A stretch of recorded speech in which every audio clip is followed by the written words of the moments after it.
Chapter 9. Restored to Life. So it came to pass that James Philip, driving in painful state towards the forest, met the third great surprise of his life. The first had been when, as a child, he was snatched from the hands of the brutal father whose lash still, whenever he thought of it, whistled its way down on his cringing body.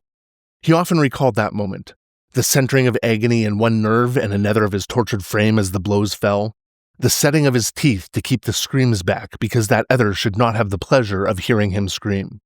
Then the sudden flash, the cry, the little figure no bigger than his own, standing over him ablaze with wrath, the hulking bully cowering abject, the lash dropped and never raised again.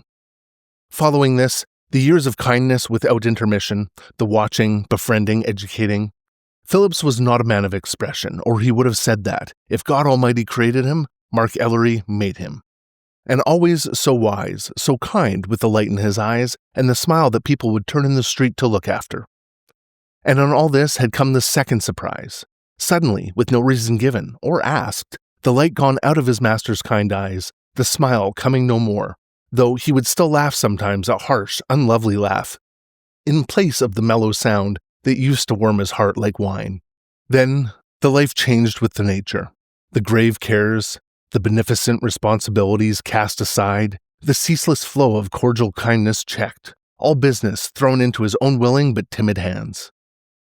The wandering life abroad, of which a few random lines dropped now and then had told him, then the return, unguessed but any save himself alone, the seclusion in the bit of lonely forest that bordered the wide Ellery domain, the life, or death in life, for to Phillips it seemed that his master might as well be nailed in his coffin as living like this. So it had seemed, at least, but now it appeared that yet worse might be. At least the man, Mark Ellery, had been there, alive and sane, however cruelly changed. But now, if his mind were indeed failing, if some obscure and terrible disease were depriving him of his faculties, what would happen? What must happen? So far he, Phillips, had simply obeyed every dictate, however whimsical and fantastic. Here he was, for instance, the carriage filled with things for every shame and grief he had hidden in boxes and baskets, toys, cushions, frippery of every description. He had bought them with a sinking heart. He could have wept over every foolish prettiness, but he had bought sternly and faithfully, and every article was the best of its kind. What did it mean? His best hope was that some farmer's child, straying near the wood, had struck and pleased his master's wandering fancy. His worst. But when he thought of that, James Phillips straightened his shoulders and a dark flush crept over his sallow cheek. To him, thus riding in state and misery, came, I say, the third great surprise of his life. Suddenly, the coachman uttered an exclamation and checked his horses. Now the coachman, like all Mark Ellery's servants, was as near deaf and dumb as was possible for a man possessed of all his faculties. Phillips raised his eyes and beheld two figures advancing along the road toward him. His master, Mark Ellery, walking erect and joyful, as he used to walk, his eyes alight, his mouth smiling the old glad way, and holding his hand, dancing and leaping beside him, a child. No farmer's child, though its feet were bare, and bare its curly head, though the pink frock fluttered in torn folds about it. The child who was now mourned as dead in the splendid house, where till now careless pleasure had reigned prodigal and supreme. The child whose dainty hat, dripping and broken but still half filled with flowers, had this very day been brought to the distracted woman who now lay prone on her velvet couch, waking from one swoon only to shriek and moan and shudder away into another. For in most women, the mother nature walks sooner or later, only sometimes it is too late.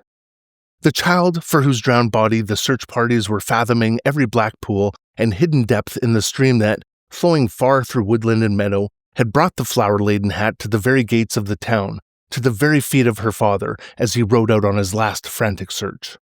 The same child, not dead, not stolen or mazed, tripping and dancing and swinging by Mark Ellery's hand, talking and chattering like any squirrel, while her curls blew in the May wind.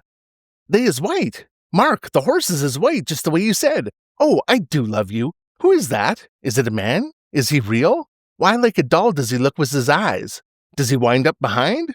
What for is his mouth open? Can he speak?" "No, he can't speak," said the dwarf, laughing. "At least, he better not. It's not good for his health, is it, Phillips?" See, Snow White? The carriage has stopped now, and we will get in and go home to Mama. Oh yes, you do want to go very much indeed, and she'll have brought you something pretty from New York, I shouldn't wonder." "Always, she most sometimes does," said the child.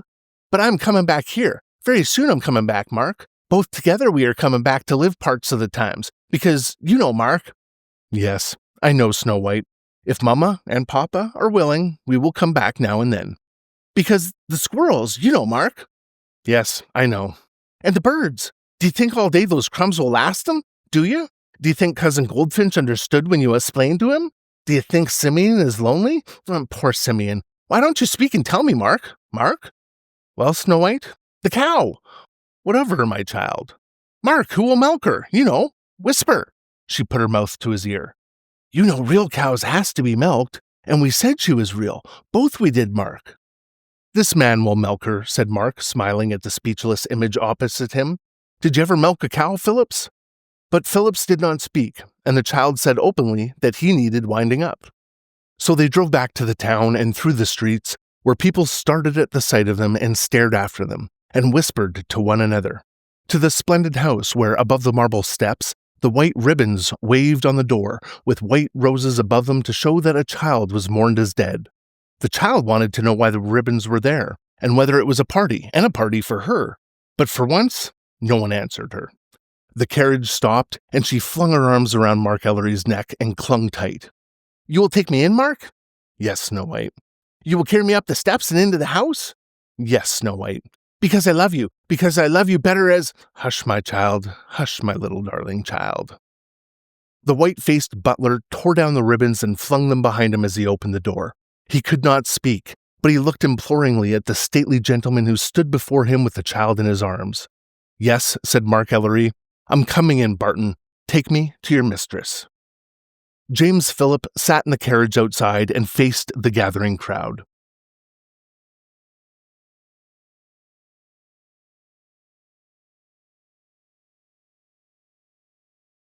The rumor spread like wildfire. Men and women came running with eager questions, with wide, incredulous eyes. Was it true? Could it be true? Who had seen her? Here was James Phillips. What did Phillips say? Was the child found? Was she alive? Had Mark Ellery brought her back? They surged and babbled about the carriage. Phillips, who had received his instructions in a few quiet words, turned an impassive face to the crowd. Yes, he said, it was true. Mark Ellery had found the little girl.